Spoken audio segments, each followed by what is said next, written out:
Hey everybody, Rich Lovell with the Vacaville Baseball Barn, Master Instructor with the Epstein Hitting System.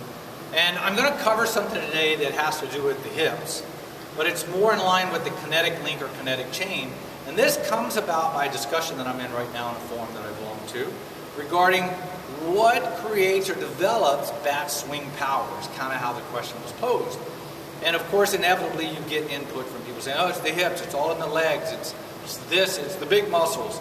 Well, how does that equate to power to the bat? You know, so you don't swing with your legs, you don't swing with your hips.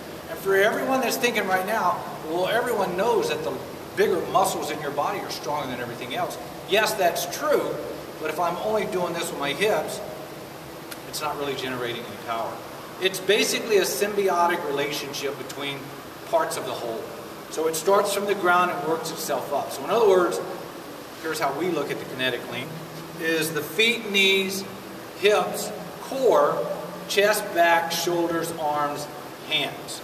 We don't include the bat in that kinetic link because an inanimate object, and it wouldn't matter if I drop the bat, I can still create some power there. So it's not so much that this is an important part of the link. I could have a hammer, I could have anything in my hand and still generate that power to it. This is just a leverage point, or part of the leverage point. So what does that really look like? What does the whole sequence look like? And I've done other videos that are very similar to this, talking about creating power, bat speed, and things of that nature. But as we look at it, it goes into line with something we just discussed about weight shift. So whether I take a stride or not, my whole issue is I've got to get my entire body involved, but not only involved as a whole, but in the proper sequence. And that sequence is we build everything from the ground and it goes out the hands. Unlike we would do in the strike zone, working from the top of the strike zone to the bottom of the strike zone, we want to work with our body from the ground all the way up to include the big muscles prior to we get out to the small muscles. And it would look something like this. If I've already taken my stride, I've gotten into the launch position, notice my back knee starts pinching in like this, and then my hips continue to turn as my shoulders stay back square to the plate. I don't push my hands back because they're going to generate the speed from right here with my shoulder.